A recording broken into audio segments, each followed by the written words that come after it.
வணக்கம் மக்களே, நாம் இன்னைக்கு பார்க்க போகிறது ஒரு மோட்டிவேஷனல் மூவி தான். அது மட்டும் இல்லாமல் இது ஒரு உண்மை சம்பவமும் கூட. ஒவ்வொரு வெற்றி பெற்ற ஆணுக்கு பின்னாடி எப்படி ஒரு பெண் இருக்கிறாளோ அதே போல் ஒவ்வொரு வெற்றி பெற்ற ஒரு பெண்ணுக்கு பின்னாடியும் ஒரு உண்மை சம்பவம் இருக்குங்க இல்லையா? அதை பற்றின கதை தான் இது. நிறைய பேருக்கு நம்ம வாழ்க்கையில் எதையாவது சாதிக்கணும் சம்பாதிக்கணும் அப்படின்ற ஒரு எண்ணங்கள் இருந்துக்கிட்டே இருக்கும். நாம் இந்த 4 செவத்துக்குள்ளே இருந்து நம்மளால் எதையுமே செய்ய முடியலையே, நம்ம என்ன செய்ய போகிறோம் அப்படின்ற ஒரு பயமும் தடுமாற்றமும் இருக்கும். அந்த பயத்தையும் தடுமாற்றத்தையும் போக்கி 4 செவத்துக்குள்ளே இருக்கிற பெண்களால் கூட எதையுமே சாதிக்கவும் முடியும் சம்பாதிக்கவும் முடியும் சொல்லிட்டு இந்த ஒரு கதையை அழகாக எடுத்து சொல்லியிருக்கிறாங்க. அது மட்டும் இல்லாமல் சாதிக்க நினைக்கிற பெண்களுக்கு ஒரு வயதும் தடையில்லை, திருமணமும் தடையில்லை. திருமணம் ஆனதுக்கு அப்புறமும் நம்ம சாதிக்கலாம் சம்பாதிக்கலாம். அதுக்கு ஒரு ஆணுடைய துணை இருந்தாலே நாம் வாழ்க்கையில் வெற்றி பெற முடியும் அப்படின்றதையும் நல்ல ஒரு சிறப்பாக இயல்பான ஒரு விஷயமா எடுத்து சொல்லியிருக்கிறாங்க. அதே போல தான் இந்த படத்தில் தரலா அப்படின்ற நம்மளோட ஹீரோயினுக்கு எதையாவது ஒன்று சாதிக்கணும் அப்படின்ற ஒரு ஆசை இருக்குது. ஆனால் என்ன சாதிக்கணும் அப்படின்ற ஒரு ஐடியா கொஞ்சமும் கூட இல்லவே இல்லை. ஆனாலும் அவங்க நம்மளால் என்ன முடியும் அப்படின்றத யோசித்து அவங்க அந்த சாதனையையும் பண்ணி பத்மஸ்ரீ அவார்டும் கூட வாங்கியிருக்கிற மாதிரி இந்த படத்தில் நல்லாவே அந்த கதையை கொண்டுட்டு வந்திருக்கிறாங்க. இதில் பார்த்தீங்கன்னா நம்மளுடைய ஹீரோயினை ஃபஸ்ட்டு ஒரு காலேஜ் கேர்ளாக தான் காமிப்பாங்க. நாமெல்லாம் காலேஜ் போன உடனே எப்படி நம்மளுடைய லெக்சரரை நம்ம அண்ணாந்து உட்காந்து வாயை பொழுது பார்த்துக்கிட்டு இருப்போமோ அதே போல தான் நம்மளுடைய ஹீரோயினுமே அவங்களுடைய லெக்சரரை வாயை பொழந்து பார்த்துக்கிட்டு இருந்தாங்க. ஆனால் நாம் லெக்சரர் பேசுகிறத மட்டும்தான் வாயை பொழந்து பார்த்துக்கிட்டு இருப்போம். என்ன ஒரு அழகாக பேசுகிறாங்க அப்படின்னு சொல்லிட்டு நம்மளுடைய ஹீரோயினும் அவங்க பேசுகிறத கவனிக்காமல் அவங்களுடைய பார்வை வேறு எங்கேயோ இருக்கும். அவங்க பேசி முடிச்சுட்டு போனதுக்கப்புறமும் கூட வாய்க்குள்ளே போகிற மாதிரி உட்காந்து வாயை பொழந்து பார்த்துக்கிட்டே இருப்பாங்க. அவங்க ஃப்ரெண்டு தட்டி எழுப்பி என்ன நீ இன்னும் உட்காந்து பார்த்துக்கிட்டே இருக்க, அப்படி என்னத்தை தான் பார்த்தேன்னு சொல்லிட்டு கேட்கும் போது நான் அவங்களுடைய நடையை பார்த்தேன். அந்த நடையில் ஒரு ஹெத்தும் ஒரு கம்பீரமும் இருந்தது பார்த்தியா. அவங்களோட அந்த ஹெத்தான நடை என்னைய ரொம்பவே ஈர்க்குது. ஏன்னா அவங்க எதையோ சாதிச்சு அந்த நடையை நடக்கும் போது அது பார்க்குறதுக்கே ஒரு பெருமையாக இருக்குது இல்லையா? அதே போல் நானும் என்னோட வாழ்க்கையில் எதையாவது சாதிச்சு அதே போல் ஹெத்தாக நடக்கணும், அதுதான் என்னுடைய ஆசையும் கூட அப்படின்னு சொல்லிட்டு தரலா வீட்டுக்கு கிளம்புறாங்க. அங்கே வீட்டுக்கு கிளம்பி போனால் அங்கே தான் ஒரு ட்விஸ்டே காத்திருக்கு.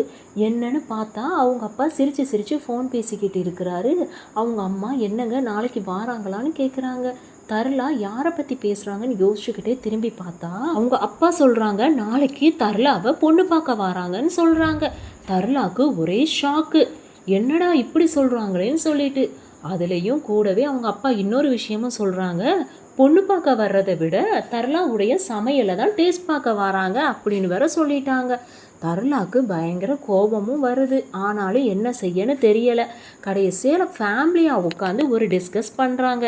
என்னென்னா நாளைக்கு வரப்போகிற மாப்பிள்ளைக்கு என்னென்ன ரெசிபிலாம் செஞ்சு கொடுக்கலான்னு சொல்லிட்டு அவங்க அம்மாவும் சரி தம்பியும் சரி அவங்க அப்பாவும் சரி கூடவே இருந்து பிளான் பண்ணுறாங்க.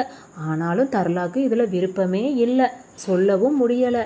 நாம் எதையாவது சாதிக்கணும்னு நினச்சா இப்படி ஒரு விஷயத்தை வீட்டில் இருக்கிறவங்க கொண்டுட்டு விட்டுட்டாங்களே, என்ன செய்யன்னு யோசிச்சுக்கிட்டு அம்மா எனக்கு இந்த கல்யாணத்தில் விருப்பம் இல்லை அப்படின்னு சொல்லிட்டு சொல்கிறாங்க.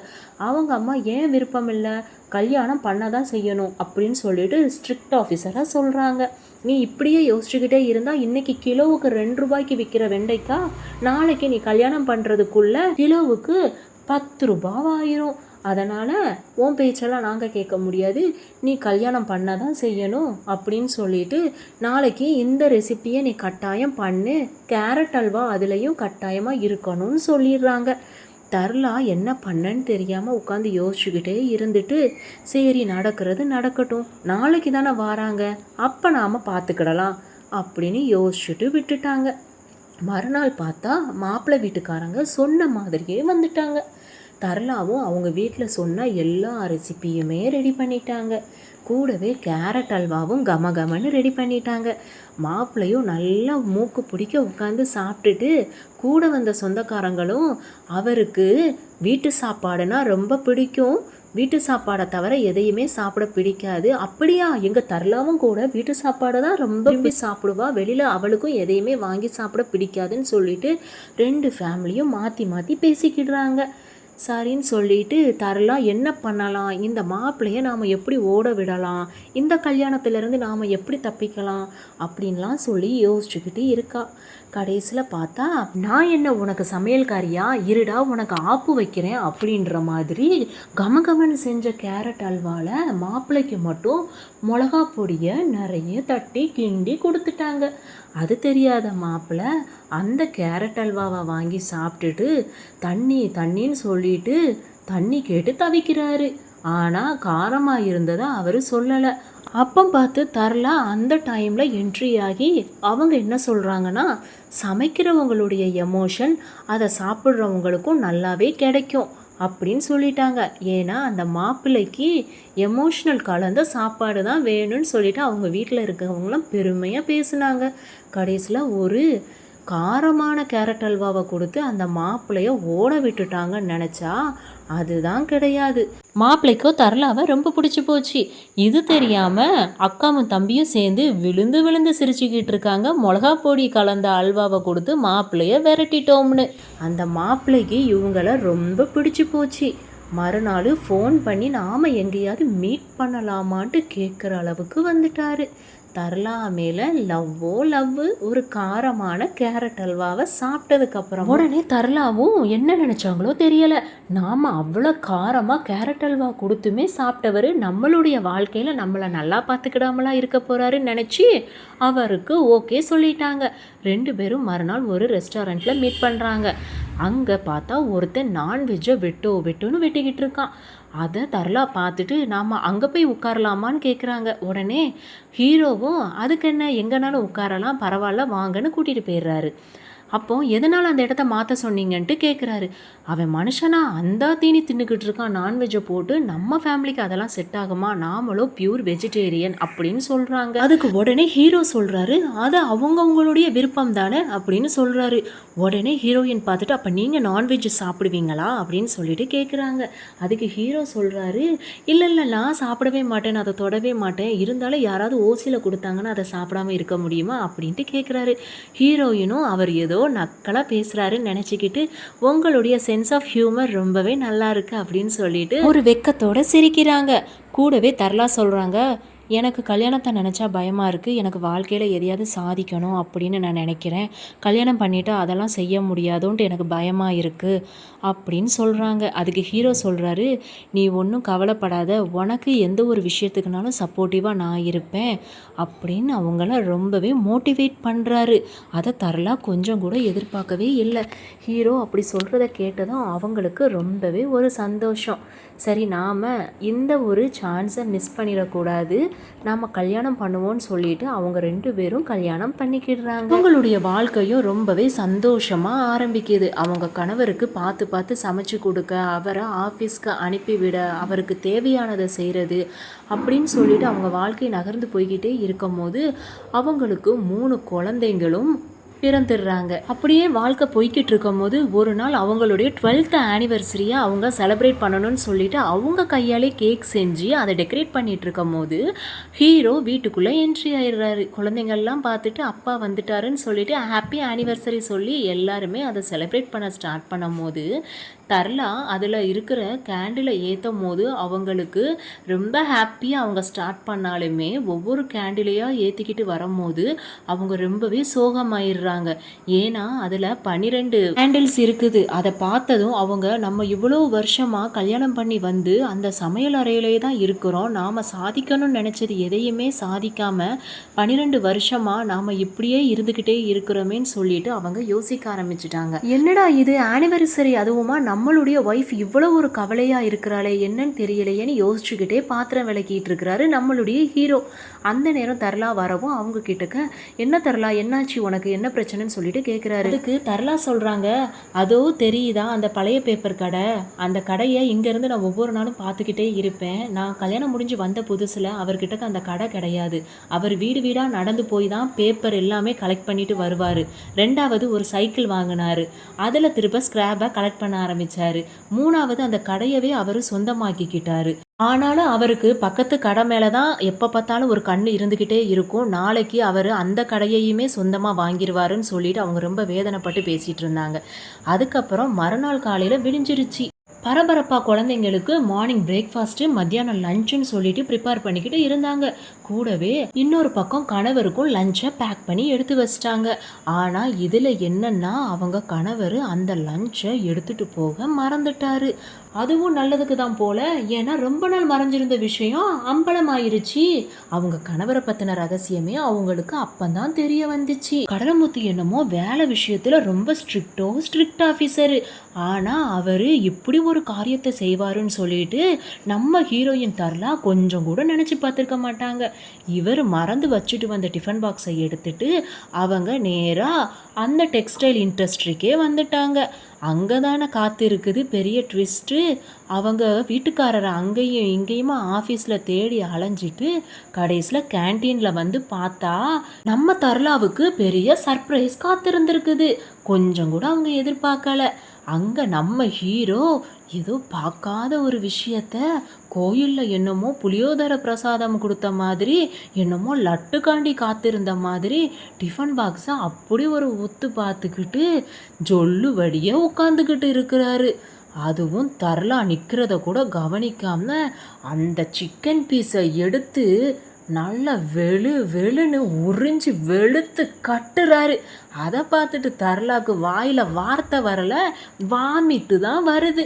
ஆனாலும் சமாளித்து நின்றுட்டு கோபத்தோட வீட்டுக்கு வந்த தரலா அவங்க வீட்டுக்காரருக்கு திருப்பவும் கேரட் அல்வாவில் சில்லி பவுடரை கலந்து கொடுத்து அவங்க வயத்தை கலக்க வச்சுட்ட. அவர் விடிய பாத்ரூமில் உட்காந்துருந்த கதைக்கு உட்காந்து, ஏமா எனக்கு இப்படி சில்லி பவுடரை திருப்பவும் கலந்து கொடுத்த, நான் என்ன தப்பு செஞ்சேன் அப்படின்னு கேட்டுட்டாரு. உடனே இவங்க நல்ல அழுன்னு அழுதுட்டு, நான் வரும்போது நீ தான் அங்கே சிக்கன் பீஸை எடுத்து நல்லா சாப்பிட்டுக்கிட்டு இருந்தீங்கல்ல, அதுக்கான பனிஷ்மெண்ட் தான் உங்களுக்கு இது, நீங்கள் என் கூட பேசவே செய்யாதீங்க அப்படின்னு சொல்லிட்டு அவங்க அழுதாங்க. அதுக்கு அவங்க வீட்டுக்காரரு, நான் தான் முதவே சொன்னேன்லமா கல்யாணத்துக்கு முன்னாடியே சீலை கிடைக்கும் போது வாங்கி சாப்பிட்டுக்கிடுறது யார் வேணான்னு சொல்லுவாங்க அப்படின்னு சொன்னேன்ல அப்படின்ட்டாரு. அவங்க கூட கொஞ்சம் அழுன்னு அழுதுட்டு, நீங்கள் இதுக்கு தான் ப்ரீஃப் கேஸில் டூத் பேஸ்ட்டும் ப்ரெஷ்ஷும் வச்சுருக்கீங்களா, எனக்கு அது இன்றைக்கி தான் தெரியுது, இவ்வளோ நாள் தெரியாமல் போயிடுச்சு, நீங்கள் கிச்சனுக்குள்ளே வரவே கூடாது அப்படின்னு சொல்லிட்டு பனிஷ்மெண்ட் கொடுத்துட்றாங்க. மறுநாள் பக்கத்து வீட்டு ஆன்ட்டி கூட சேர்ந்து மார்க்கெட் போயிட்டு அவங்க புருஷன் செஞ்ச தப்பை சொல்லி 2 பேரும் பேசிக்கிட்டு இருக்காங்க. அப்போது அதுக்கு அந்த ஆன்ட்டி சொல்கிறாங்க, அவன் திரும்பவும் சாப்பிட தான் செய்வான், இந்த நான்வெஜ் திங்கிறவனுங்களுக்கெல்லாம் ஒரு ஃப்ரெண்டு கூட்டமே இருக்கும், அவன்கள்லாம் அதுக்காண்டியே ஒன்றா சேர்ந்துக்கிட்டு உட்காந்து அரட்டை அடித்து பேசி நான்வெஜ் சாப்பிட்றது தான் அவனுங்களுக்கு வேலை அப்படின்னு அந்த ஆன்ட்டி சொல்கிறாங்க. அதை கேட்டுட்டு தரலாம், சரி அவர் சாப்பிட்டா சாப்பிடட்டும், நான் என்ன செய்ய முடியும், அவர் எனக்காக எவ்வளவோ விட்டு கொடுக்குறாரு, அதனால் நானும் விட்டு கொடுத்துட்டு போகிறேன் அப்படின்னு சொல்கிறாங்க. அதுக்கு அந்த ஆன்ட்டி, அப்படியெல்லாம் பண்ணாத, நீ பியூர் வெஜிடேரியனாக இருந்துட்டு அப்படிலாம் பண்ணலாமா அப்படின்னு சொல்லிட்டு கேட்குறாங்க. தரலாவும் நாம் என்ன பண்ணலாம் அவர் நான்வெஜ் சாப்பிடாமல் இருக்கிறதுக்கு அப்படின்னு சொல்லிட்டு யோசிக்கிறாங்க. யோசிச்சுட்டு நாம் இது ஏதாவது ஒரு முடிவை எடுத்து நான்வெஜ்ஜே அவரை சாப்பிட விடாமல் நாம் பண்ணணும் அப்படின்ற ஒரு டெசிஷனோடு உட்காந்து யோசிச்சுக்கிட்டு இருக்கும் போது பக்கத்து வீட்டில் இருந்து திடீர்னு கமன்னு ஒரு வாசனை. அது என்னன்னு சொல்லிட்டு அவங்க மூக்காலே மோப்பம் பிடிச்சி அந்த டிஷ்ஷை எழுத ஆரம்பிச்சிட்டாங்க. அது ஏதோ சிக்கன் மசாலாவாம். அப்போ அவங்க வீட்டுக்கு வேலைக்குன்னு ஒருத்தவங்க வருவாங்க. அவங்க கிட்டக்க உனக்கு இந்த ரெசிபி செய்ய தெரியுமான்னு கேட்குறாங்க. அவங்களோ நான் நல்லா பண்ணுவேம்மா அப்படின்னு சொல்கிறாங்க. சரி நீ தேவையானதெல்லாம் எடுத்து வை அப்படின்னு சொல்லிட்டாங்க நம்மளுடைய தரலா. அப்போ சிக்கன் இவங்க செய்ய போகிறாங்கன்னு நினச்சி ஆவலாக காத்திருந்தா அவங்க செஞ்சதோ சிக்கன் மசாலா கிடையாது, அது ஒரு பட்டாட்டா மசாலாவாம். ஆமாம், அந்த ரெசிப்பியை பர்ஃபெக்டாக செஞ்சு பக்கத்து வீட்டில் இருக்கிற ஆன்ட்டிகிட்ட கொண்டு போய் அந்த ரெசிப்பியை டேஸ்ட் பண்ண சொன்னாங்க. அந்த ஆன்ட்டியோ டேஸ்ட் பண்ணி பார்த்துட்டு, அதான பார்த்தேன் இதில் நான்வெஜ் ஸ்மெல்லு வருது, ஆனால் இது சிக்கன் இல்லாமல் நீ எப்படி பண்ணின, நல்லா இருக்குதே, இதை ஹீரோக்கு கொடுத்து விட்டியான்னு கேட்குறாங்க. ஆமாம் நான் கொடுத்து விட்டேன், ஆனால் அவர் அதை சாப்பிட்டாரா என்னன்னு தெரியலை, சாயந்தரம் ஆஃபீஸ் முடிஞ்சு வந்தால் தான் தெரியும் அப்படின்னு சொல்லிக்கிட்டாங்க. இது ரொம்ப நல்லாவே இருக்குது, நீ இதை மாதிரி இன்னும் நிறைய ட்ரை பண்ணு அப்படின்னு அந்த ஆண்டி சொல்கிறாங்க. சாயந்தரம் ஆயிடுச்சு, குழந்தைங்களுக்கு படிப்பு சொல்லி கொடுத்துக்கிட்டு இருக்காங்க தரலா. அந்த நேரம் அவங்க வீட்டுக்காரரு வந்துட்டாரு. வந்த உடனே இன்றைக்கி லன்ச்சு நீங்கள் சாப்பிட்டீங்களா, எப்படி இருந்துச்சுன்னு கேட்குறாங்க. அவரோ இல்லை நான் சாப்பிடலை, டிஃபன் பாக்ஸை திறக்கும் போது அது கீழே விழுந்து கொட்டிருச்சுன்னு சொல்கிறாங்க. கீழே விழுந்து கொட்டிருச்சா அப்படின்னு சொல்லிட்டு கேட்குறாங்க. ஆமாம், கேன்டீனில் ஒருத்தவங்க தெரியாமல் தட்டி விட்டுட்டாங்கன்னு சொல்கிறாங்க. அப்போனா நீங்கள் அதை டேஸ்ட்டு பண்ணலையா, கீழே விழுந்ததை எப்படிமா சாப்பிட முடியும், நான் நக்கியாமல் சாப்பிட முடியும், அதை நான் சாப்பிடலை அப்படின்னு சொன்னவர், சரி நீ ஃபீல் பண்ணாத, நான் சும்மா தான் சொன்னேன், நான் விரலை நல்லா நக்கி சாப்பிட்ற அளவுக்கு அந்த டிஷ் டிஷ் அவ்வளோ ஒரு பர்ஃபெக்டாக இருந்துச்சு. அது என்ன ரெசிபி அப்படின்னு சொல்லிட்டு கேட்டுட்டு, இந்த ரெசிபி எனக்கு ரொம்பவே பிடிச்சிருந்துன்னு சொல்லிட்டாரு. உடனே மறுநாள் அவர் நான்வெஜ்ஜே சாப்பிடக்கூடாதுன்னு சொல்லிட்டு நிறைய டிஷ்ஷு வந்து ட்ரை பண்ண ஆரம்பிச்சிட்டாங்க. விதவிதமாக சமைக்க ஆரம்பிச்சிட்டாங்க.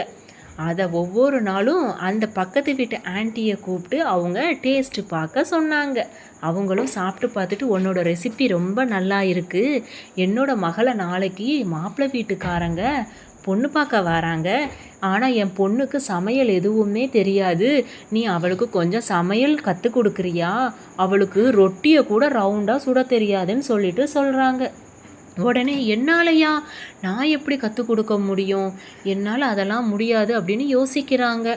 திருப்ப எனக்காக இதை பண்ணேன்னு சொல்லவும், சரி நீங்கள் நாளைக்கு அவளை அனுப்பி விடுங்க, நான் என்னால் முடிஞ்சதை சொல்லி கொடுக்குறேன்னு சொல்லிடுறாங்க தரலா. அவங்க வீட்டுக்காரர் மேலே இருந்த கோபமும் அவங்களுக்கு குறைஞ்சிருச்சு. மறுநாள் ஆயிடுச்சு. அந்த பொண்ணு சமையல் கற்றுக்கிட வந்தா. ஆனால் ரொட்டி ரவுண்டாக இல்லை, ட்ரையாங்கிள் ஷேப்பில் இருந்துச்சு. திருப்ப அவங்க, ரொட்டி நீ இப்படிலாம் செய்யக்கூடாது, இது ரவுண்டாக தான் இருக்கணும், இந்த உலகமே ரவுண்டாக தான் சுட்டுக்கிட்டு இருக்குது, அதனால் நாமளும் ரொட்டியை ரவுண்டாக தான் சுடணும்னு சொல்கிறாங்க. அந்த பொண்ணு, எனக்கு சமையல்லலாம் இன்ட்ரெஸ்ட் இல்லைக்கா, எனக்கு ஜேர்னலிஸ்ட் ஆகணும் அப்படின்னு சொல்கிறாங்க. நீ சொல்கிறது கரெக்டு தான், ஜேர்னலிஸ்ட் ஆகலாம், தப்பு கிடையாது. ஆனால் ஒரு கல்யாணம் பண்ணிவிட்டு நீ உன்னுடைய பயணம் என்னவோ நீ அதை ஸ்டார்ட் பண்ணு அப்படின்னு சொல்கிறாங்க.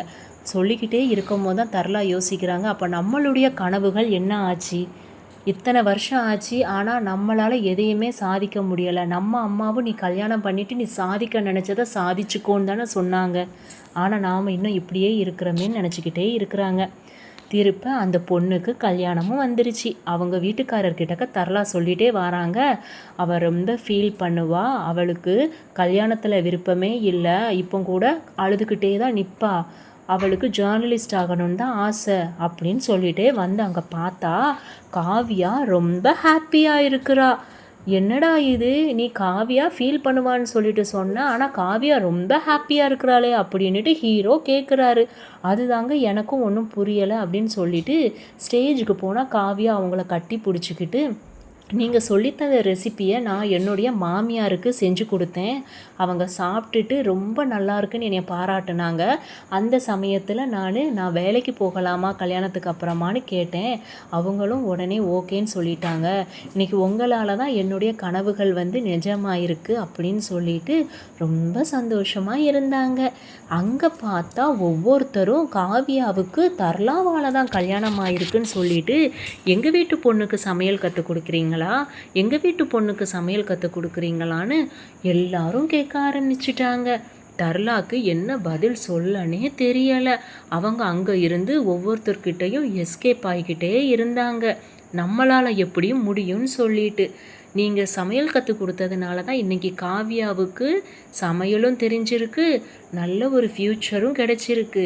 அதனால் எங்கள் பொண்ணுங்களுக்கும் அதே மாதிரி பெட்டர் ஃப்யூச்சர் கிடைக்கணுன்னா நீங்கள் உதவி செஞ்சால் மட்டும்தான் அது நடக்கும் அப்படின்னு சொல்கிறாங்க. அவங்க என்ன பதில் சொல்கிறதுனே தெரியாமல் அவங்களுடைய வீட்டுக்காரரை கூப்பிட்டுட்டு உடனே அங்கே இருந்து கிளம்ப ஆரம்பிச்சிட்டாங்க. உடனே அவர், என்னாச்சு, எல்லாரும் ஓன்ட்ட அங்கே ஃபங்க்ஷனில் என்னமோ உன்னை கூப்பிட்டு பேசினாங்களே, என்னாச்சு தரலாம் அப்படின்னு கேட்குறாரு. அதுவாங்க, காவியாவுக்கு நான் சமையல் கற்றுக் கொடுத்ததுனால அவளுக்கு நல்ல ஃப்யூச்சர் கிடைச்ச மாதிரி அவங்க வீட்டு பொண்ணுங்களுக்கும் கிடைக்கணுமா, என்னால் எப்படி அது முடியும், காவியா எனக்கு தெரிஞ்ச பொண்ணு, அதனால் நான் கற்றுக் கொடுத்தேன், ஆனால் மற்ற பொண்ணுங்கள்லாம் அப்படி இல்லையே, நான் எப்படி கற்றுக் கொடுக்க முடியும் அப்படின்னு சொல்லிட்டு பேசிக்கிட்டே வராங்க. அது மட்டும் இல்லாமல் மேக்ஸு, சயின்ஸு, ஹிஸ்ட்ரி, ஜியாகிரஃபி இதுக்கெல்லாம் கூட டியூஷன் எடுப்பாங்க, ஆனால் குக்கிங்க்கு டியூஷன் எடுப்பாங்களா, என்னங்க இது புது விதமாக இருக்குது, அதனால் என்னால் எப்படி முடியும் அப்படின்னு சொல்லிட்டு சொல்கிறாங்க. அவங்க வீட்டுக்காரரோ, ஏன் டியூஷன் எடுக்கக்கூடாது, இப்போ நம்ம பசங்களுக்கு ஒரு விஷயம் தெரிலனா நம்ம டியூஷன் எடுக்கிறோம்ல, அதுக்கான ஃபீஸ் வாங்குறாங்கல்ல, நீயும் அதே போல் குக்கிங் கிளாஸ் வச்சு அதை ட்ரை பண்ணு அப்படின்னு சொல்கிறாங்க. உடனே அவர் இவ்வளோ தூரம் சொல்லவும் அவங்களுக்குள்ள லேசாக ஒரு தன்னம்பிக்கை எட்டி பார்க்குது. அப்போது நம்ம ஹீரோ அவங்கள மோட்டிவேட் பண்ணுறாரு, இத்தனை வருஷமாக நீ எதையாவது கற்றுக்கிடணும், சாதிக்கணும் அப்படின்னு சொல்லிட்டு இருந்த, இப்போ ஏன் நீ பின்தங்குற, உன்னால் எதையாவது சாதிக்க முடியும்னு நீ நம்புறல்ல, காவியாவை போலவே அந்த பொண்ணுங்களையும் நீ நினச்சி பார்த்து அந்த பொண்ணுங்களுக்கு நீ சமையலை கற்றுக் கொடு, நீ இதில் கட்டாயமாக சாதிப்ப, நான் உனக்கு துணையாக இருப்பேன் அப்படின்னு சொல்லிட்டு அவர் ரொம்பவே மோட்டிவேட் பண்ணுறாரு. ஒரு நாள் காலையில் தர்லாவுடைய ஹஸ்பண்டும் பக்கத்து வீட்டு ஆன்ட்டி தர்லாவுடைய பையன் எல்லாருமே சேர்ந்து வீட்டில் இருக்கிற பெஞ்செல்லாம் எடுத்து கிளாஸ்க்கான அரேஞ்ச்மெண்ட்டை ரெடி பண்ணிட்டாங்க. தர்லாக்கு ஒரே பதட்டம். ஒவ்வொருத்தரும் டிப்ஸ் கேட்கும் போது நாம் என்ன பண்ண போகிறோம், என்ன சொல்ல போகிறோம் அப்படின்றது தெரியலை. ஏன்னா தர்லாவை பொறுத்த வரைக்கும் இது ஒரு புது ஜேர்னி இல்லையா? அதனால் எல்லாருமே தர்லாவை நல்லாவே மோட்டிவேட் பண்ணினாங்க. உன்னால் இது முடியும், இப்படி இப்படி பண்ணு அப்படின்னு சொன்னாங்க. தர்லா ஆரம்பத்தில் ஒரு பதட்டத்தோடு வந்து நின்னாலும் அதுக்கப்புறமா தர்லா எல்லாருக்கிட்டையும் சகஜமாக பேச ஆரம்பிச்சிட்டாங்க. எல்லாருக்குமே கிளாஸ் ரொம்ப பிடிச்சிது. தர்லா கொடுக்குற டிப்ஸ் அதுலேயும் ரொம்பவே பிடிச்சிச்சு. யாருமே கிளாஸ் இப்படி இருக்கும்ட்டு எதிர்பார்க்கவே இல்லை. தர்லாவும் ரொம்பவே விருப்பப்பட்டு அவங்களுடைய கிளாஸை அவங்க ஒவ்வொரு நாளும் முயற்சி பண்ணி நகர்த்திக்கிட்டே இருந்தாங்க. 10 பேரை வச்சு ஆரம்பித்த கிளாஸு அதுக்கப்புறம் எங்கெங்கே இருந்தலாமோ தர்லாக்கு கிளாஸில் ஜாயின் பண்ணுறதுக்கு நிறைய பொண்ணுங்க வந்துட்டாங்க. செக்யூரிட்டிக்கும் மேலே செகண்ட் ஃப்ளோர்லன்னு சொல்லி சொல்லி வாயே வலிச்சிடுச்சு. கடைசியில் அவர் போர்டு பிடிச்சி உட்கார்ற நிலைமைக்கு ஆயிடுச்சு. இதில் அக்கம் பக்கத்தில் இருக்கிறவங்களுக்கு தான் இந்த கிளாஸ் நடக்கிறது சுத்தமாக பிடிக்கலை. எல்லா ஜென்ஸும் சேர்ந்துக்கிட்டு இந்த கிளாஸை எப்படிடா நிப்பாட்டலான்னு யோசித்து அந்த செக்ரட்டரி தர்லா வீட்டுக்கு போகிற மாடியை லாக் போட்டு வச்சிட்டாரு. அந்த பொண்ணுங்களால் கிளாஸ்க்கு வர முடியலை. தர்லாவாலையும் என்ன பண்ணன்றதை யோசிக்க முடியலை. கடைசியில் நீங்கள் கிளம்புங்க, நான் இந்த பிரச்சனைக்கு ஒரு முடிவு எடுத்துட்டு அதுக்கப்புறம் நாம் பார்க்கலான்னு சொல்லிடுறாங்க ரொம்பவே சோகமாக. சரின்னு அவங்க வீட்டுக்காரர் நளினுக்கு நிறைய ஃபோன் அடித்தா அவர் அங்கே எடுக்கலை.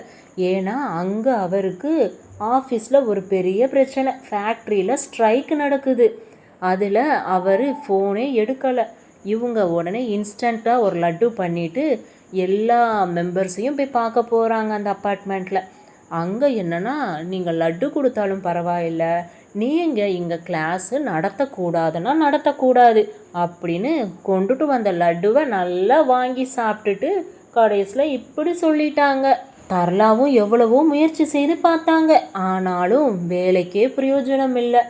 நைட்டு தர்லாவுடைய ஹஸ்பண்ட் வீட்டுக்கு வந்ததும் தர்லா ரொம்ப கோபமாக, நான் உங்களுக்கு அத்தனை டைம் ஃபோன் பண்ணனே, நீங்கள் எதுக்கு எடுக்கலை அப்படின்னு கேட்டாங்க. அவரோ பேசுகிறதுக்கே வார்த்தை இல்லாமல் நின்றுட்டு, இப்படி எனக்கு ஃபேக்ட்ரியில் இன்றைக்கி ஸ்ட்ரைக் நடந்துச்சு, ஃபேக்ட்ரியையே இழுத்து மூடி சீல் வச்சுட்டாங்கன்னு சொன்னார். தர்லாவுக்கு கோபமெல்லாம் போயிடுச்சு. ஆனாலும் அவர் உன்னுடைய பிரச்சனை என்னாச்சுன்னு சொல்லிட்டு கேட்டார். அதை விடுங்க, பார்த்துக்கிடலாம், நம்ம 2 பேருமே சேர்ந்து முயற்சி பண்ணலாம், சாதிக்கலாம்னு சொல்லிட்டாங்க. மறுநாள் தர்லா பக்கத்து வீட்டு ஆன்ட்டிகிட்ட ஒரு டெசிஷன் கேட்குறாங்க. ஆன்ட்டி, நான் அங்கே ஒரு ஆஃபீஸ்க்கான ஒரு பில்டிங் இருக்குல்ல, அதை நான் ரெண்ட்டுக்கு எடுத்து அங்கே நான் கிளாஸ் ஸ்டார்ட் பண்ணலான்னு நினைக்கிறேன் அப்படின்னு சொல்கிறாங்க. அதுக்கு ஆன்ட்டியோ, உனக்கு பைத்தியம் பிடிச்சிருக்கா, இப்போ உன் வீட்டுக்காரருக்கு வேலை இல்லை, நீ இந்த மாதிரி நேரத்தில் இப்படி பண்ணுனன்னா அவர் என்ன நினைப்பார், ஃபீல் பண்ண மாட்டாரா, நீ இப்படி சம்பாதிக்கிறேன்னு சொல்லிட்டு அப்படின்னு கேட்குறாங்க. உடனே தர்லா யோசிச்சு பார்த்துட்டு காயெல்லாம் வாங்கிட்டு வீட்டுக்கு வந்தால் அங்கே ஃபோன் அடிக்குது. உடனே தர்லா அதை அட்டன் பண்ணுனா அங்கே ஃபோனில் டிப்ஸு கேட்குறாங்க. என்ன பண்ணணும், டீயில் இஞ்சி போடணுமா வேண்டாமான்னுட்டு. உடனே தர்லாவுடைய வீட்டுக்காரர் சிரிச்சுக்கிட்டே, நீ வர்றதுக்கு முன்னாலே 2-3 லேடிஸ் ஃபோன் பண்ணிட்டாங்க, நீ ஒன்று பண்ணு, உன்னோட ரெசிப்டியெல்லாம் எனக்கு எழுதி கொடுத்துரு, நீ வெளியில் போகிறப்ப நான் அவங்களுக்கு ஃபோன் அட்டன் பண்ணி அவங்க டவுட்டை கிளியர் பண்ணுறேன்னு சொல்கிறாரு. தர்லா சொல்கிறாங்க, என் வீட்டுக்காரர் இன்ஜினியரு, அவரை நான் இன்ஜினியராக தான் பார்த்தேன். இந்த மும்பையில் டாப் மோஸ்ட் ஃபேக்ட்ரியில் டாப் லெவல் இன்ஜினியராக இருந்தவர் இன்றைக்கி இப்படி ரெசிபி சொல்லணும்னு அவசியம் கிடையாது, எனக்கு அது பிடிக்கவும் செய்யலை அப்படின்னு சொல்கிறாங்க. அதனால் என்ன பண்ணலான்றதை நான் யோசிச்சுக்கிடுறேன், நீங்கள் உங்கள் வேலையை பாருங்கன்னு சொல்லிடுறாங்க. அதுக்கப்புறம் தர்லா யோசிச்சு பார்த்தா அவங்க வீட்டுக்காரர் ஒரு ஐடியா கொடுத்துருந்தாரு. என்னன்னா, உன்னோட ரெசிபியெல்லாம் எனக்கு எழுதி கொடு, நான் டவுட்டை கிளியர் பண்ணுறேன்னு சொல்லிட்டு சொன்னார்ல.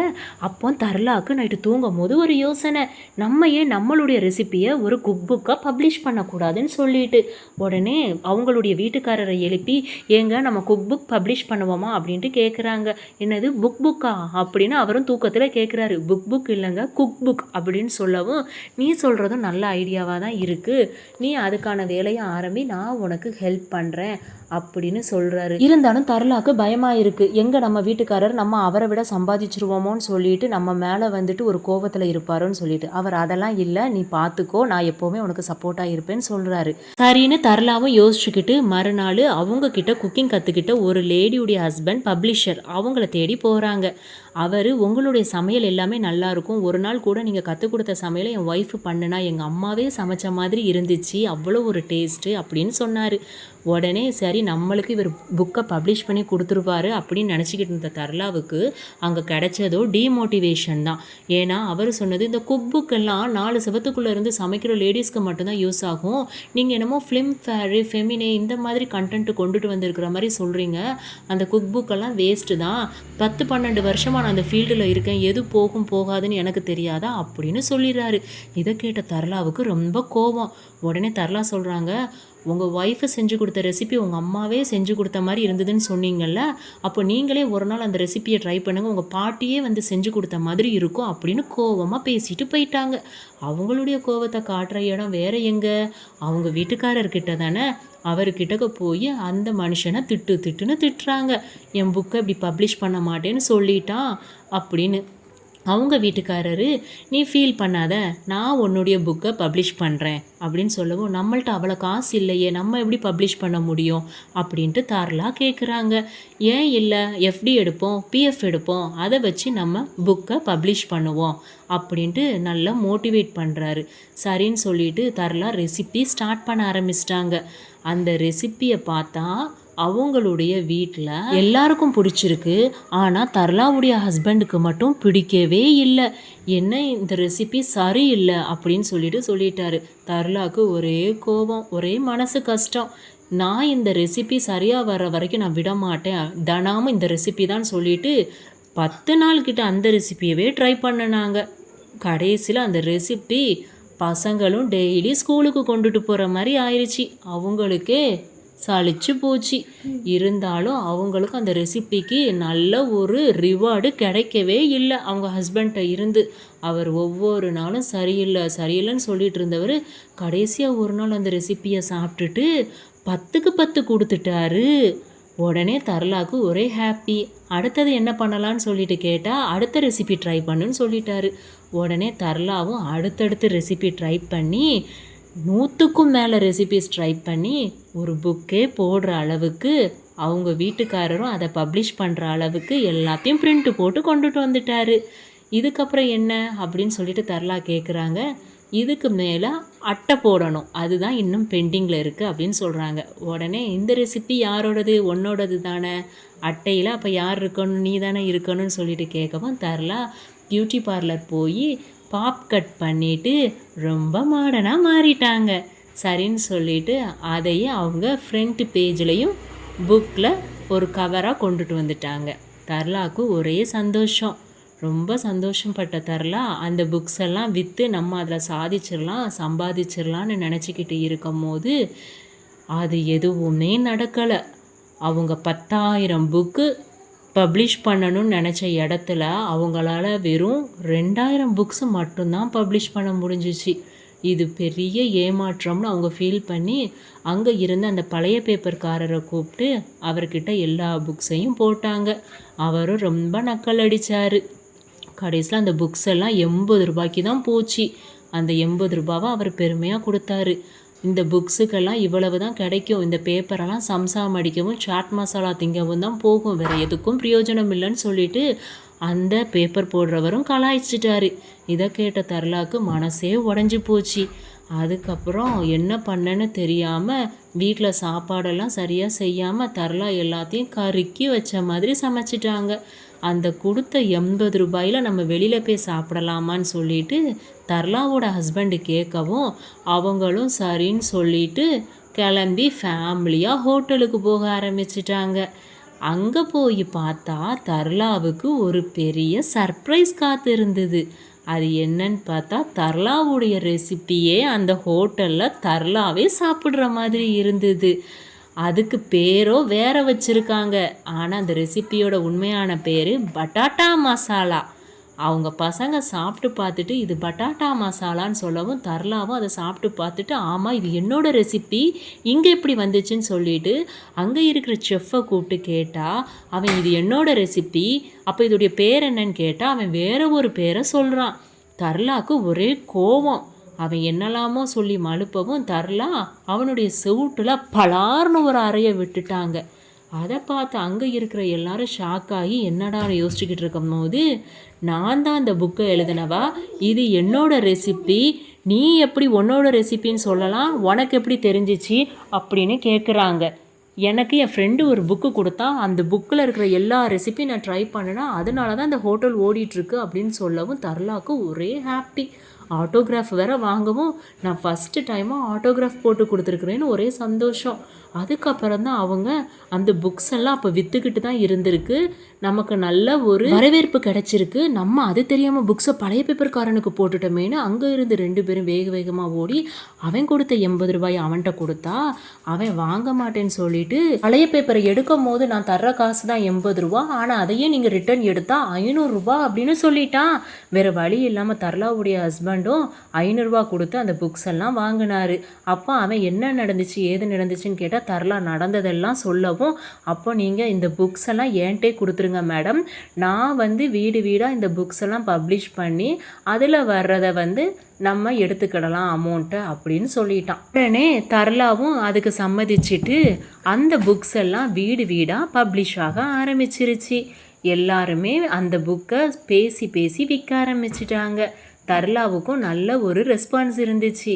அதுக்கப்புறம் பார்த்தா தர்லா அந்த ஹோட்டல்லையே ஒரு பார்ட்டி ஒன்று நடத்தி எல்லாருக்குமே தேங்க்ஸ் சொல்லி அங்கே தர்லாவுடைய புக்கை பப்ளிஷ் பண்ண மாட்டேன்னு சொன்ன ஒரு போண்டா மூஞ்சி வாயன் இருக்கிறான் இல்லையா, அவனையும் இன்வைட் பண்ணியிருந்தாங்க. அவனும் அந்த பார்ட்டியில் இருந்தான். எனக்கு இன்றைக்கி இந்த அளவுக்கு ஒரு வரவேற்பு கிடைச்சிருக்குன்னா அதுக்கு காரணம் இந்த செஃப்பு தான், அவருக்கு தான் நான் தேங்க்ஸ் சொல்கிறதுக்கு கடமைப்பட்டிருக்கேன் அப்படின்னு சொல்கிறாரு. இல்லை மேடம், உங்களுடைய ரெசிபினால தான் என்னுடைய ரெஸ்டாரண்ட்டே இன்றைக்கி நல்லபடியாக நடந்துக்கிட்டு இருக்கு, நான் தான் உங்களுக்கு தேங்க்ஸ் சொல்லணும், என்றைக்குமே உங்களை நான் மறக்க மாட்டேன் அப்படின்னு சொல்லிட்டு அந்த செஃப்பு சொல்கிறாரு. அந்த நேரம் பார்த்து அங்கே ஒரு சுருட்ட முடிக்காரம்மா தர்லா பேசுகிறத கவனிச்சுக்கிட்டே இருக்கிறாங்க. ஒருவேளை இவங்க தான் இதில் மெயினான வில்லியாக இருப்பாங்களோ, தர்லாவுடைய ப்ரொமோஷன்ஸ் எல்லாம் கெடுத்து விட்டுருவாங்களோ அப்படின்னு நினச்சா அதில் வேற ஒரு ட்விஸ்ட்டு காத்திருந்திருக்கு. இந்த போண்டா மூஞ்சி வாயனுக்கோ கடுப்பு தாங்க முடியலை. அடுப்பு மேலே உட்காந்த மாதிரி வயிறு எரியுது. அவன் சும்மா இருக்காமல் தர்லாவுடைய வீட்டுக்காரரை பார்த்து, சும்மா சொல்லக்கூடாது, இவங்க எங்கேயோ இருந்து எங்கேயோ போயிட்டாங்கல்ல அப்படின்னு சொல்லிட்டு சொன்னான். அதே சமயத்தில் நீங்கள் இப்போ எந்த இடத்துல இருக்கிறீங்க அப்படின்னு தர்லாவோட வீட்டுக்காரரை பார்த்து கேட்டுட்டான். அதுக்கு தர்லாவோட வீட்டுக்காரர் யோசிச்சுக்கிட்டே, நான் இங்கே தான் இருக்கிறேன் அப்படின்னு சொன்னார். நீங்கள் இங்கேயே தான் இருப்பீங்க அப்படின்ட்டு போகிற போக்கில் ஒரு குண்டை தூக்கி போட்டுட்டு போயிட்டார். அதை கேட்டுட்டு அவருக்கு ஒரே கஷ்டம். சரின்னு சொல்லிட்டு தர்லா வீட்டுக்கு போனால் அங்கே நிறைய பேர் தர்லாவுடைய புக்ஸை படித்தவங்க எல்லாம் நிறைய லெட்டர்ஸ் போட்டிருக்காங்க. அதை பார்க்கவும் தர்லாவுக்கு ஒரே சந்தோஷம். என்ன ஆச்சுன்னு சொல்லிட்டு தர்லாவுடைய வீட்டுக்காரர் கேட்குறாரு. நம்மளுடைய ரீடர்ஸ் எல்லாமே எனக்கு நிறைய லெட்டர்ஸ் போட்டிருக்காங்க, நான் கொஞ்சம் கூட எதிர்பார்க்குறேன்னு சொல்கிறாங்க. அந்த புக்ஸ் எல்லாம் பப்ளிஷ் பண்ண பப்ளிஷர் இருக்கிறார் இல்லையா, அந்த பழைய பேப்பர்காரரு, அவர் பக்கத்து கடையையும் தர்லா சொன்ன மாதிரியே வாங்கிட்டாரு. வாங்கி தர்லாவுடைய புக்ஸை நிறைய அடுக்கி வச்சுருந்தாரு. நீங்கள் இது போல் நிறைய புக்ஸ் எழுதுங்க மேடம், நீங்கள் நிறைய பப்ளிஷ் பண்ணுங்கள் சார், நான் அதை டெலிவரி பண்ணுறேன் அப்படின்னு சொல்லிட்டு சொன்னார். அப்போ தர்லா சிரிச்சுக்கிட்டே, நீங்கள் அடுத்தது 3ஆவதாக எந்த கடையை வாங்க போகிறீங்கன்னு கேட்குறாங்க. நான் பின்னாடி இருக்கிற கடையை வாங்கி அதை குடோனாக வைக்க போகிறேன் மேடம் அப்படின்னு சொல்லவும் அவங்களுக்கு ஒரே சந்தோஷம். அந்த நேரத்தில் தர்லாவுடைய ஹஸ்பண்டு, பப்ளிஷ் பண்ணுறது நான் இனிமேட்டு எங்கே பண்ணேன், நான் பண்ண மாட்டேன்னு சொல்லவும் தர்லாவுக்கு என்ன இவர் இப்படி சொல்கிறாருன்ட்டு ஒரே ஷாக்கிங்காக இருந்துச்சு. அப்போ அவங்க ரிப்பனை கட் பண்ணி முடிச்சுட்டு, என்னங்க பப்ளிஷர் நீங்கள் இல்லைன்னா என்ன சொல்கிறீங்க எனக்கு புரியலை அப்படின்னு சொல்கிறாங்க. இவ்வளோ நாளாக நான் தானமா உனக்கு பப்ளிஷ் பண்ணினேன், நான் எப்போவுமே உனக்கு சப்போர்ட்டிவாக இருப்பேன், நான் அதுவும் மட்டும் இல்லாமல் உனக்கு பிடிச்ச ஒரு இன்ஜினியராக இருக்கணும்னு நான் நினைக்கிறேன், என்னுடைய வேலையை நான் பார்க்கணுன்னு நினைக்கிறேன் அப்படின்னு சொல்லிட்டாரு. உடனே சரின்னு சொல்லிட்டு தர்லாவும் வேறு வழி இல்லாமல் சோகத்தோடே கிளம்பி போயிட்டாங்க. திருப்ப நம்ம ஹீரோவுக்கு அடுத்தடுத்த கம்பெனியில் வேலை தேடுறதான் வேலை. அவருடைய ஃப்ரெண்டு கம்பெனியில் ரொம்ப நாளாக அவரை கூப்பிட்டுட்டு இருந்திருக்காங்க. ஆனால் இவர் அந்த வேலைக்கு போகாமல் தட்டி கழிச்சிட்டே இருந்திருக்கிறாரு. அங்கே இருந்த வேலையும் இவருக்கு இல்லாமல் போயிருச்சு. அங்கே ஹோட்டலில் நம்ம யாரை வில்லின்னு நினச்சோமோ அந்த சுருட்ட முடிக்காரம்மா தர்லாவை இன்வைட் பண்ணியிருந்தாங்க அவங்க ஆஃபீஸ்க்கு. அங்கே வந்து பார்த்தா தர்லா கிட்டக்க அவங்க, நான் வந்து இது சாத்தியமே இல்லாத ஒரு விஷயம்னு சொல்கிறேன் அப்படின்னு சொல்கிறாங்க. நீங்கள் என்ன சொல்கிறீங்க எனக்கு புரியலை அப்படின்னு சொல்கிறாங்க. ஆமாம், நீங்கள் எவ்வளோ தான் புக் எழுதி பப்ளிஷ் பண்ணினாலும் அது வந்து ஒரு சில பேர் கையில் தான் கிடைக்கும். ஆனால் டிவி ஷோ மூலியமாக தான் 200 கோடி பெண்கள் 900 கோடி ஆண்களுக்கு இன்னமும் சமைச்சிக்கிட்டு இருக்காங்க. அவங்களுடைய கைகளில் இந்த புக்கு சேர வாய்ப்பு இருக்கா? கிடையாது. ஆனால் ஒரு டிவி ஷோ அவங்க பார்க்குறதா தான் இருக்கும். அது மூலியமாக உங்களோட ரெசிபீஸை நீங்கள் நிறைய எடுத்து சொல்லலாம் அப்படின்னு சொல்கிறாங்க. தர்லாவுக்கு ஒரே சந்தோஷம், நமக்கு இப்படி ஒரு வாய்ப்பு கிடைச்சிருக்கு அப்படின்னு சொல்லிட்டு ஃபேமிலியோடு சேர்ந்து நல்லா என்ஜாய் பண்ணுறாங்க. இன்னொரு பக்கம் தர்லாவுடைய ஹஸ்பண்ட்க்கு வேலையே கிடைக்கல. அந்த சமயம்னு பார்த்து தர்லாவுடைய குழந்தைங்களுக்கும் தர்லாவுடைய ஹஸ்பண்டுக்கும் தர்லா அவங்களுடைய வேலையை பார்த்துக்கிட்டு இருந்ததுனால வீட்டை சரியாக பார்க்க முடியலை. ஆனாலும் என்ன பண்ணுறதுனே தெரியலை. திடீர்னு நைட்டு ஒரு நாள் வீட்டுக்கு தர்லா வரும்போது அங்கே அவங்க அம்மா ஊர்லேருந்து வந்திருந்தாங்க. தர்லா சந்தோஷமாக பேச போகணுன்னு நினச்சா அவங்க அம்மா ரொம்ப கோபத்தோடு போயிட்டாங்க. இருந்தாலும் தர்லா அதெல்லாம் கண்டுக்கிடாமல் அவங்க ஃபேமிலியோட அவங்களுக்கு கிடைச்ச குக்கிங் ஷோக்கு என்ன டைட்டில் ஃபிக்ஸ் பண்ணியிருக்கிறாங்க அப்படின்றத ஷேர் பண்ணிட்டு இருந்தாங்க. ஃபேமிலியை ரொம்ப ஹாப்பியாக இருந்தாங்க. தர்லா அதுக்கப்புறமா அவங்க அம்மாட்ட போய் பேச போனாங்க. அவங்க அம்மா, வீட்டில் மாவு இல்லை, தயிர் இல்லை, நீ வந்து ஒரு ஒய்ஃபாக இருந்து இப்படி இருக்கிறது பெரிய தப்பு அப்படின்னு சொல்லிட்டு தர்லாவை சத்தம் போடுறாங்க. மாவு இல்லைன்னா நீங்கள் நளின்கிட்ட சொல்லியிருக்கலாமே, நளின் வாங்கிட்டு வந்து கொடுத்துருப்பாரே அப்படின்னு சொல்லிட்டு சொல்கிறாங்க. நளின் வந்து இந்த வீட்டுக்கு ஒரு மாப்பிள்ளையை தவிர உனக்கு வேலை பார்க்குற வேலைக்காரர் கிடையாது அப்படின்னு கோபமாக பேசிடுறாங்க. தர்லாவுக்கு என்ன சொல்கிறதுனே தெரியலை. நீ ஒரு வேலையை பார்த்து வெளி இடத்துல நீ ஒரு ஹீரோயினாக இருந்துக்கோ, வீட்டுக்குள்ளே ஒரு ஹீரோயினாக இருக்கணும்னு நீ நினைக்காத. உன்னுடைய வேலை வீட்டில் இருக்கிற புருஷனையும் பிள்ளைங்களையும் ஃபஸ்ட்டு நல்லா பார்த்துக்கிடுறது தான். அதுக்கப்புறம் நீ வெளி உலகத்துக்கு ஒரு ஹீரோயினாக இருந்துக்கோன்னு சொல்லி கண்ட மாதிரி திட்டிடுறாங்க. இதை கேட்டுட்டு நளின் ஒன்றுமே பேசலைன்ட்டு தர்லாவுக்கு பயங்கர கோபம். உடனே தர்லா துணியை மடிச்சுக்கிட்டு நளின் கிட்டக்க சத்தம் போடுறாங்க. நீங்கள் எதுவுமே பேச வேண்டாம், பேசுகிறதுக்கு ஒன்றுமே இல்லை அப்படின்னு சொல்லிட்டு கோபத்தோடு படுத்து தூங்கிடுறாங்க. நளினுக்கு என்ன சொல்லனே தெரியலை. வேற வழி இல்லாமல் அவரும் பேசாமல் வாயை மூடிட்டு இருந்துட்டாரு. இப்படியே ஒவ்வொரு நாட்களும் போய்கிட்டே இருந்தது. மறுநாள் காலையில் அவங்க அம்மா சாப்பிடலான்ட்டு வந்து உட்காந்தா அங்கே ஒரு சமையல்காரரு எல்லா சாப்பாடையும் எடுத்து வச்சிட்டு இருந்தாரு.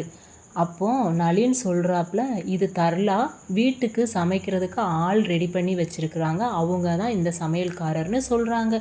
இதை கேட்டதும் அவங்களுக்கு பயங்கர கோபம். அவங்க ஒன்றுமே சொல்லாமல் கோபத்தோடு இருந்தாங்க. தர்லாவும் கிளம்பி ஆஃபீஸ்க்கு போயாச்சு.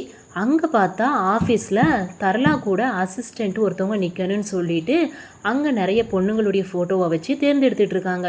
ஆனால் தர்லாவுக்கு அதில் விருப்பமே இல்லை. அப்போ தர்லா சொல்கிறாப்புல, ஏன் எல்லா ஷோ மாதிரி நம்ம ஷோவும் ஒரே மாதிரி இருக்கணும், நம்ம கொஞ்சம் டிஃப்ரெண்ட்டாக ட்ரை பண்ணலாமே, ஒரு பொண்ணு தான் நிற்கணுமா, அதுக்கு பதிலாக ஒரு பையன் நின்னா நம்ம ஷோவை கொஞ்சம் வித்தியாசமாக பார்ப்பாங்க இல்லையா அப்படின்னு சொல்லிட்டு கேட்குறாங்க. உடனே அந்த சுருட்ட முடிக்காரம்மாவும் இது நல்லா இருக்குதே அப்படின்னு யோசிக்கிறாங்க. அங்கே என்னன்னா ஒரு பக்கம் அந்த சமையல்காரர் செஞ்சு வைக்கிற சாப்பாடை அந்த சின்ன பையன் சாப்பிட்றதுக்கே விருப்பம் இல்லாமல் டேஸ்ட்டு நல்லாவே இல்லைன்னு சொல்லிட்டு டஸ்ட்பினில் கொண்டு போய் தட்டுறான். அது அவங்க அப்பா கொஞ்சம் கூட கவனிக்கவே இல்லை. இப்படி பசங்களையும் கவனிக்க முடியாமல் தர்லா வீட்டையும் பார்க்க முடியாமல் ஆஃபீஸ்னு ஓடிட்டே இருந்தாங்க. இன்னொரு பக்கம் அவங்க வீட்டுக்காரரும் வேலைன்னு தேடி அலைஞ்சிக்கிட்டே இருந்தார். ஆனால் அவருக்கு எங்கேயுமே வேலை கிடைக்கவே இல்லை. கடைசியாக ஒரு ஆஃபீஸ்க்கு போனால் அவர் கூட வேலை பார்த்தா அவருடைய ஃப்ரெண்டு அந்த ஆஃபீஸில் இருந்தார். அவர் மோட்டிவேட் பண்ணார். சார், நீங்கள் கவலைப்படாதீங்க, உங்களுக்கு இங்கே கட்டாயமாக வேலை கிடைச்சிரும் அப்படின்னு சொல்லிட்டு சொல்லவும் தர்லாவுடைய ஹஸ்பண்டுக்கு ரொம்பவே சந்தோஷம் தாங்க முடியலை. அதே மாதிரியே இன்னும் ஒரு ரவுண்டு தான் இருக்குது, நம்மளுக்கு இந்த வேலை கட்டாயமாக கிடைச்சிருன்னு சொல்லிட்டு நளின் அந்த ஒரு சந்தோஷமான விஷயத்த தர்லா கிட்டக்க போய் ஷேர் பண்ண போனார். ஆனால் தர்லாவோ அதெல்லாம் நீ இன்டர்வியூவில் நீ பாஸ் பண்ணிடுவ, ஆனால் என்னால் தான் வந்துட்டு என்னோட வேலையில் நான் என்ன பண்ண போகிறேன்றது தெரியலை அப்படின்னு ரொம்பவே புலம்பி தீர்த்துக்கிட்டு இருந்தாங்க. இதெல்லாம் கேட்டுட்டு நளினுக்கு என்ன சொல்கிறதுனே தெரியலை. வேறு வழியே இல்லாமல் வாயடைச்சு போய் நின்றுக்கிட்டே இருந்தார். நம்ம ஒரு விஷயத்த சொல்ல வந்தால் இவ கொஞ்சம் கூட காது கொடுத்து கேட்காம அவளுடைய விஷயத்தை பற்றியே இவ பேசிக்கிட்டே இருக்கிறாளே, நம்ம என்ன செய்யன்னு யோசிச்சுக்கிட்டு ஒன்றுமே புரியாமல் வாயை மூடினபடி நளின் நின்றுக்கிட்டே இருந்தார். மறுநாள் அவசர அவசரமாக இன்டர்வியூக்கு நளின் கிளம்பிக்கிட்டு இருந்தாப்புல. ஆனால் தரலா அந்த சமயம் வந்துட்டு உங்களுக்கு எதுவும் வேலை இருக்கா அப்படின்னு சொல்லிட்டு கேட்குறாங்க. ஆனால் நளினோ நான் நேற்றே சொன்னேன்ல எனக்கு இன்றைக்கி இன்டர்வியூ இருக்குன்னு சொல்லிட்டு, ஓ உங்களுக்கு இன்றைக்கி ஃபைனல் இன்டர்வியூன்னு சொன்னீங்கல்ல, நீங்கள் அதை இன்னொரு நாள் பார்த்துக்கோங்க, இன்றைக்கி உங்களுக்கு ஒரு ஹெல்ப் பண்ண முடியுமா, என்னால் டிவி ஷூட்டு தான் எனக்கு ஃபஸ்ட்டு ஷூட்டு, ஆனால் அதை என்னால் மிஸ் பண்ண முடியாது, அதனால நீங்கள் நம்ம சின்ன பையனுக்கு உடம்பு சரியில்லையா அவனை கூப்பிட்டுட்டு ஹாஸ்பிட்டலுக்கு போங்க, வயிறு வலிக்குன்னு சொல்கிறான் அப்படின்னு சொல்லிட்டு டிவி ஷூட்டுக்கு கிளம்பிட்டாங்க. வேறு வழி இல்லாமல் நளினும் என்ன பண்ணுறதுன்னு தெரியாமல் ஆஃபீஸில் போயிட்டு இன்டர்வியூ அட்டன் பண்ணாமல் டாக்டரை வர சொல்லி குழந்தைக்கு ட்ரீட்மெண்ட் கொடுத்துட்டு இருந்தாங்க. சீக்கிரமே வீட்டுக்கு வரலான்னு நினச்ச தர்லாவால் வீட்டுக்கு சீக்கிரமாக வர முடியல, ரொம்ப லேட்டாக தான் வர முடிஞ்சிச்சு. வந்த உடனே குழந்தை அழுற சத்தத்தை கேட்டு தர்லா ரொம்பவே பயந்து போயிட்டாங்க. அப்போ டாக்டர் கேட்குறாங்க இவன் நேற்று நைட்டு என்ன சாப்பிட்டான்னு சொல்லிட்டு. தர்லாவுக்கு என்ன பதில் சொல்லனே தெரியலை. அந்த நேரத்தில் நளின் வந்துட்டு இவன் நேற்று நைட்டு தாலும் சப்பாத்தியும் சாப்பிட்டான் அப்படின்னு சொல்லிட்டு சொல்கிறாங்க. உடனே இவன் என்ன சாப்பிட்டான்றதே உங்களுக்கு தெரியாதா, நைட்டு இவன் ஒன்றுமே சாப்பிடலை அப்படின்னு சொல்லிட்டு டாக்டர் கொஞ்சம் கோபமாக பேசினார். அதை கேட்டுட்டு தர்லாவுக்கு ஒரே கவலை.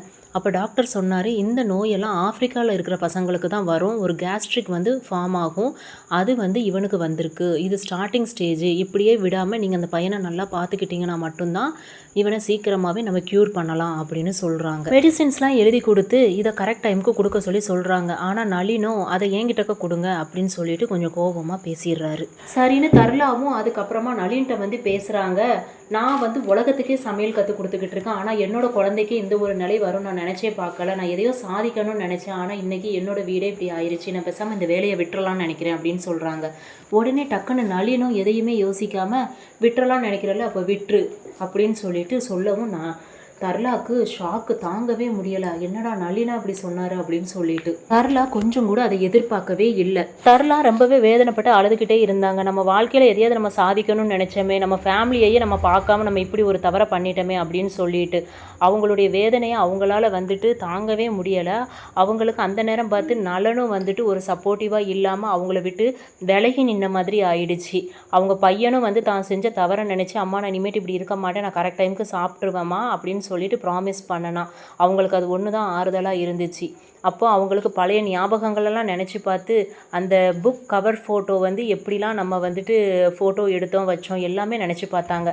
அந்த டைமில் நலனும் அவர் மிஸ் பண்ண இன்டர்வியூவை நம்ம எப்படியாவது திருப்பி அட்டன் பண்ணிடணும்னு சொல்லிட்டு எவ்வளவோ கெஞ்சு கூத்தாடி கடைசியில் அந்த ஆஃபீஸ்க்கு இன்டர்வியூக்கு போகலாம் அப்படின்னு சொல்லிட்டு கிளம்பிட்டாரு. அந்த டைமில் தர்லாவும் என்ன பண்ணுனாங்கன்னா கரெக்டாக ஒரு டெசிஷன் எடுத்து அந்த வேலையை நம்ம விட்டுறலான்னு சொல்லிட்டு ஆஃபீஸில் போய் பேசிவிட்டு என்னால் இதை கண்டினியூ பண்ண முடியாது, நான் இனிமேட்டு வரமாட்டேன்னு சொல்லிட்டு அந்த சுருட்ட முடிக்காரம்மாட்ட சொல்லிட்டு வந்துட்டாங்க. அதை கேட்டு சுருட்ட முடிக்காரம்மா ரொம்பவே ஒரு ஷாக்கிங்கில் இருந்தாங்க. இப்போ நீ நல்ல ஒரு ரீச் ஆகிட்ட, இந்த டைமில் நீ இப்படி சொல்கிறிய, நீ என்ன நினச்சிக்கிட்டு இருக்கிற, உனக்கு கிடைச்ச நல்ல ஒரு ஆப்பர்ச்சுனிட்டியை நீ மிஸ் பண்ணுற அப்படின்னு சொல்லிட்டாங்க. இன்னொரு பக்கம் நலன் அந்த ஆஃபீஸ்க்கு இன்டர்வியூக்கு போய் உட்காந்துருந்தார். அப்போது அந்த ஆஃபீஸில் உள்ள எம்டி கேட்டார் நீங்கள் எதனால் ஃபைனல் இன்டர்வியூவை நீங்கள் அட்டன் பண்ணுறதுக்கு வரலை அப்படின்னு சொல்லிட்டு நலனுக்கு என்ன பேசுகிறதுனே புரியலை. அவர் இருந்த விஷயத்தை எடுத்து சொன்னார். பையனுக்கு உடம்பு சரியில்லை, பார்த்துக்கிடுறதுக்கு ஆள் இல்லை, ஒய்ஃபும் வேலைக்கு போயிட்டாங்க அப்படின்னு சொல்லவும் உடனே எம்டிக்கு ரொம்பவே கோபம் வந்துருச்சு. என்ன ஒய்ஃபு நீங்கள் சொல்லிக்கிட்டே இருக்கிறீங்களே, ஆனால் உங்களுடைய ரெஸ்யூமில் நல்ல ஒரு ரிச் எக்ஸ்பீரியன்ஸ் பர்சன் நீங்கள், ஆனால் 2-3 வருஷமாக இடையில ஒரு கேப் இருக்குது, அந்த டைமில் நீங்கள் எங்கே போயிருந்தீங்க என்ன ஏதுன்னு கேட்குறாரு. அந்த டைமில் என் ஒய்ஃபுக்கு நான் ஹெல்ப் பண்ணிட்டு இருந்தேன்னு சொல்லிட்டு சொல்லவும் ஒய்ஃபு நீங்கள் சொல்கிறீங்களா, உங்கள் ஒய்ஃப் அப்படி என்ன தான் பண்ணுறாங்கன்னு சொல்லிட்டு கேட்டால் அவங்க புக் எழுதுகிறாங்க அப்படின்னு சொன்னார். என்னது புக் எழுதுகிறாங்களா, அவங்க ஆத்தரா அப்படின்னு சொல்லிட்டு கேட்கவும் அவங்க ஆத்தர் ஹீத்தர்லாம் கிடையாது, அவங்க குக்கிங் புக் எழுதுகிறாங்க அப்படின்னு சொல்லிட்டு சொல்லவும் அப்படியா, அப்போ நீங்கள் தர்லா தலாலுடைய ஹஸ்பண்டா நீங்கள் அப்படிங்கவும் ஆமாம் நான் தர்லா தலாலுடைய ஹஸ்பண்டு தான் அப்படின்னு சொல்லிட்டு அவர் வந்து ரொம்ப சோகமாக சொன்னார். நான் உங்களுடைய ஃபேனுங்க, என்னோட ஃபேனா, என்னோடய ஒய்ஃபுடைய ஃபேன் தானே நீங்கள் அப்படின்னு கேட்கும்போது, இல்லைங்க நான் உங்களோட ஃபேன். ஏன்னா ஒரு ஆம்பளை வந்து இந்த உலகத்தில் சாதிக்கணும்னா எப்படி ஒரு பெண் வந்து பின்னால் நின்று அவங்களுக்கு ஒரு உறுதுணையாக இருக்கணுமோ, அதே போல் ஒரு பெண்ணுக்கு நீங்கள் உறுதுணையாக இருந்து அவங்கள இந்த அளவுக்கு நீங்கள் சாதிக்க வச்சு அவங்கள அடுத்த கட்டத்துக்கு நீங்கள் நகர வச்சுருக்கீங்க இல்லையா? அதனால இந்த மாதிரி ஒரு மனிதர் கிடைக்கிறதுக்கு உங்கள் ஒய்ஃப் ரொம்பவே கொடுத்து வச்சுருக்கணும். அந்த காரணத்தினால நான் உங்களுக்கு ஃபேனாக இருக்கிறேன் அப்படின்னு சொல்லிட்டு சொன்னார். அதை கேட்கவும் அவருக்கு ரொம்பவே சந்தோஷமாக இருந்துச்சு. உங்களுக்கு இங்கே கட்டாயமாக வேலை உண்டு, உங்களை மாதிரி ஒரு ஓப்பன் மைண்டட் பர்சன் தான் எங்களுடைய கம்பெனிக்கு தேவை அப்படின்னு சொன்னதும் அவருக்கு ரொம்பவே சந்தோஷம். அவர் செஞ்ச தவறையும் அவர் வந்து நினச்சி பார்த்தாரு. நம்ம இப்படி தர்லாவை வேலைக்கு போக வேண்டாம்னு சொல்லிட்டோமே, அவசரப்பட்டுட்டோமேன்னு சொல்லிட்டு தர்லாவை போயிட்டு காம்ப்ரமைஸ் பண்ணுறதுக்காக போனார். தர்லாவை காம்ப்ரமைஸ் பண்ணுறதுக்காக தர்லாவுக்கு வந்த லெட்டர்ஸ் எல்லாத்தையுமே எடுத்துகிட்டு வந்து நலன் வந்து படித்தார். ஆனால் தர்லா அது எதையுமே நான் கேட்குறதுக்கு தயாராக இல்லை அப்படின்ட்டு சொல்லிட்டாங்க. ஏன்னா அவங்க மனசு அந்தளவுக்கு உடஞ்சி போயிருச்சு. நம்ம எதையாவது வாழ்க்கையில் சாதிக்கணும்னு நினச்சி தான் நம்ம இந்த வேலைக்குள்ளே இறங்கணும். ஆனால் இன்றைக்கி வீட்டையும் நம்மளால் பார்க்க முடியலை, நம்மளுடைய ஹஸ்பண்டையும் பார்க்க முடியலை. இப்படி நம்ம எல்லாத்தையுமே நம்ம இழந்து நிற்கிறோமே நினச்சி தர்லா ரொம்பவே வேதனைப்பட்டு அந்த இடத்துல நின்னாங்க. அப்போ தர்லா சொன்ன ஒரே வார்த்தை, நான் இனிமேட்டு வேலைக்கு வரமாட்டேன்னு சொல்லிட்டேன் அப்படின்ட்டு. அதை கேட்டுட்டு நலனுக்கு ரொம்பவே கவலை. அப்போ நலன் சொன்ன ஒரே ஒரு வார்த்தை என்னென்னா, உனக்கு லாஸ்ட்டாக ஒரு லெட்டர் வந்திருக்கு, அதை மட்டும் நான் சொல்கிறேன் அப்படின்னு சொன்னார். சொல்லிவிட்டு இதை ஒரு ஆம்பளை எழுதியிருக்கிறாரு, அது உனக்கு நன்றி சொல்லி எழுதியிருக்கிறாரு. நான் ஒரு டிப்பிக்கல் ஹஸ்பண்டாக இருந்திருக்கிறேன், நான் வீட்டு வேலை எவ்வளவோ ஷேர் பண்ணியிருக்கிறேன். ஆனால் நீ என்னை விட 2 அடி முந்தி போகவும் அது என்னால் தாங்க முடியாமல் நான் இந்த மாதிரி பண்ணிட்டேன்னு நினைக்கும் போது எனக்கு ரொம்பவே வருத்தமாக இருக்குது. அது மட்டும் இல்லாமல் எல்லாருக்கும் முன்னாடி நான் உன்னைய பாராட்டியிருக்கேன். ஆனால் நான் உனக்கு ஒரு நாளுமே தேங்க்யூ சொல்லணும்னு நினச்சதே இல்லை. எனக்கு கால் வலிச்ச சமயத்துலலாம் நான் கால் அமுக்கி விட்டுருக்கேன். ஆனால் அது பசங்களுக்கு தெரியக்கூடாதுன்னு சொல்லிட்டு நான் எத்தனையோ நாள் கதவெல்லாம் சாத்தி வச்சுருக்கிறேன். கூடவே எல்லா டெசிஷனையும் இது வரைக்கும் நான் தான் எடுத்துருக்கிறேனே தவிர டெசிஷனெல்லாம் எடுத்து முடிச்சுட்டு ஃபைனலில் வந்து உங்ககிட்ட அது கரெக்டானு சொல்லிட்டு கேட்பேன். நீ அதுக்கும் மறுக்காமல் ஓகே தான் சொல்லியிருக்கிற. இப்படி எல்லா விஷயத்துலையுமே நான் ஒரு ஓப்பன் மைண்ட் ஹஸ்பண்டாக இருக்கிறதா நினச்சி கடைசியில் ஒரு டிப்பிக்கல் ஹஸ்பண்டாக தான் நான் உன் முன்னாடி நின்றுருக்கேன்னு நினைக்கும் போது எனக்கு ரொம்பவே வருத்தமாக இருக்குது அப்படின்னு சொல்கிறாரு. அதை நீ எனக்கு நல்லாவே புரிய வச்சுட்டு அதனால் நான் உனக்கு தேங்க்யூ சொல்கிறதுக்கு கடமைப்பட்டிருக்கிறேன் அப்படின்னு சொல்லிட்டு ரொம்பவே வருத்தப்பட்டு பேசுவார். அதுக்கு தர்லா சொல்கிற ஒரே பதில், நீ ஏன் அப்படி பண்ணின நளின் அப்படின்னு சொல்லிட்டு கேட்குறாங்க. அதுக்கு அவர் தான் செஞ்ச தப்பெல்லாம் உணர்ந்துட்டு, நீ ஒரு ஹீரோன்னு அதை தெரியாமல் நான் வந்து இப்படி பண்ணிட்டேன், நீ நிறைய ஹீரோஸை வந்து உருவாக்கியிருக்க, நிறைய பெண்களை வந்து படியை தாண்ட வச்சு அவங்களுக்கு ஒரு வாழ்க்கையை புரிய வச்சுருக்க அப்படின்னு நிறையவே பேசி அவங்கள வந்து கன்வின்ஸ் பண்ணி கொண்டுட்டு வந்துடுவார். அதுக்கப்புறம் என்ன, நம்மளுடைய தர்லா தலால் வந்து அவங்களுடைய லெக்சரர் மாதிரியே இவங்களும் நம்ம நிறையவே சாதிச்சிட்டேன்னு சொல்லிட்டு அந்த ஒரு ஹெத்தா வீர நடை போட்டு ஒரு சிங்கப்பெண் போல் பயணம் செஞ்சு ஸ்டேஜில் நின்று எல்லார் முன்னாடியும் பேசுகிற மாதிரி அந்த குக்கிங் ஷோவில் பேசினாங்க. பெண்களால் எதையுமே சாதிக்க முடியும், நம்மளால் சாதிக்க முடியாதது கிடையாது.